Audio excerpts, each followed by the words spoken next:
Hi and hello there, Sagittarius! Welcome new subscribers. My name is Yan, returning Istam buyers. Thank you po sa inyong walang sawang love and support for me. At kung hindi nyo pa naman pa po tayo other channel, link down below sa ating description box. So if interested, i-click lang yung link dyan para mapunta po kayo doon. In araw-araw ay nag-upload tayo ng collective readings for all signs.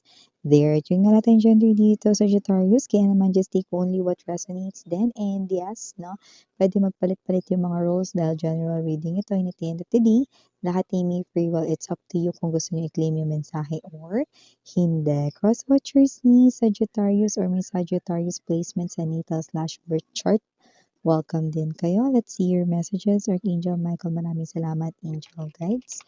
Can we get messages, informations, details for Sagittarius, please? What does Sagittarius needs to know? Can you please show me?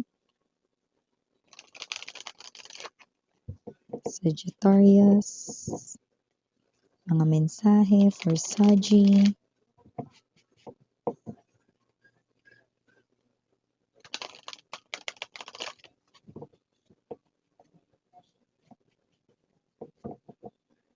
Okay, so let's go ahead and check these messages for ya, Sagi. So guys, meron kayo ditong energy ng King of Hearts, Four of Spades, Three of Diamonds. Ooh, the Queen of Hearts, Jack of Clubs, Queen of Spades. Bottom of the deck, we have here the Empress,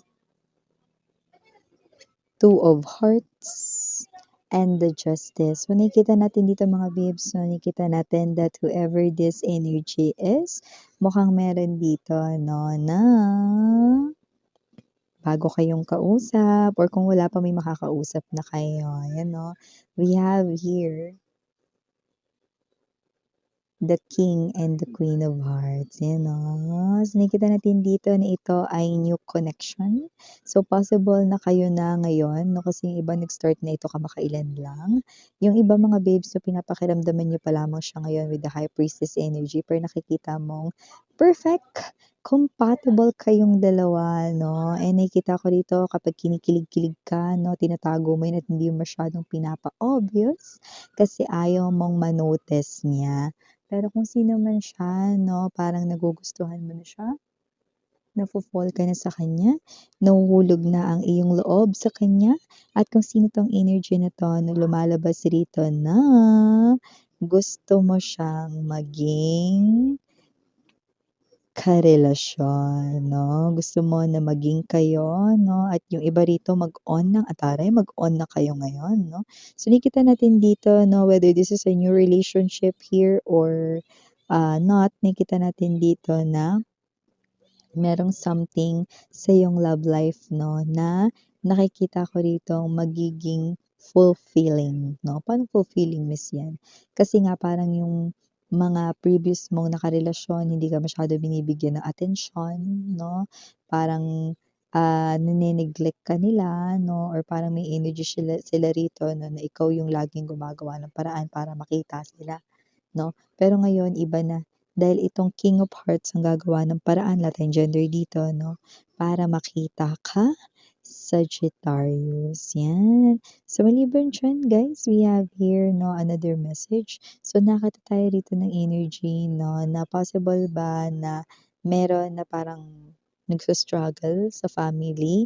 Okay, it doesn't have to be na sa sakit yun or what, no? Pero pwedeng sa life itself, pwedeng nahihirapan sa bagong work, nahihirapan mag-adjust, or baka naman nagkakaroon ng problema sa financial or whatsoever, no? Nakakita tayo rito ng light for that person.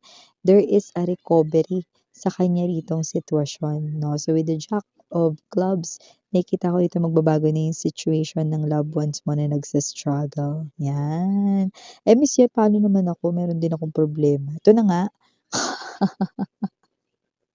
Three of Diamonds energy, nakakuha tayo dito ng energy, no, na possible na meron din dito na magtapos kay na problema mo, no, at ito ay maaaring mangyari 'no, sa loob ng 3 weeks from now or 3 months from now. Pero kung ano man ito 'no, hindi mo ine-expect itong bagay na ito, pero ito yung isa sa mga problema mo, isa sa mga pasanin mo rito 'no, matatanggal 'yan, malulusaw ng kusa parang bagyo lang. Malulusaw na parang LPA 'no. So, kung ano man yung nagpapahirap rito ng sitwasyon mo 'no, especially when it comes to money, gagaan na daw 'yan 'no, within 3 weeks or 3 months from now, 'yan. So, nakikita ko din dito na posibleng meron ka rin pala ritong diretsahan na sabihin. Okay, or sabihan I mean 'no, with the Queen of Swords energy 'no, at kung sino man ito 'no, possible na puwedeng kasama mo 'yan sa trabaho at kung may age man dito 'no, puwedeng magkaedad lang kayo niyan or what 'no, pero nakikita natin dito na kung sino 'tong person na 'to 'no, possible na diretsahin mo siya sa kanya rito 'no, na sasabihin sa'yo. Kung sino man ito 'no, hindi kayo close pero nakikita natin dito 'no, na posibleng may energy siya rito na i-provoke ka niya. Parang i-provoke miss yan. Kunwari ano, parang may sasabihin siya na um, parang magti-trigger sa'yo na magalit ka din sa kanya, parang gano'n, 'no. Pero sa nakikita natin dito 'no, kung sino man ito, nakikita ko rito 'no, na, kung ano yung sasabihin mo sa kanya, something na puwedeng magdulot sa kanya rito 'no, ng wall para hindi niya na rito ituloy yung pangpo-provoke sa'yo or para tumigil na siya, in other words 'no. So, nakita natin dito na kung sino 'tong energy na 'to, lumalabas din dito 'no, na puwedeng meron siyang personal na problema, 'yan. Kaya da't hindi dinadala yung problema sa trabaho, eh.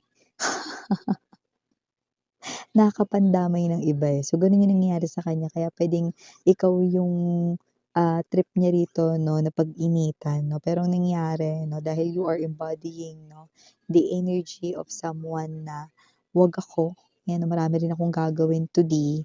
Nakikita ko ritong masosoplak mo siya do'n, 'yan.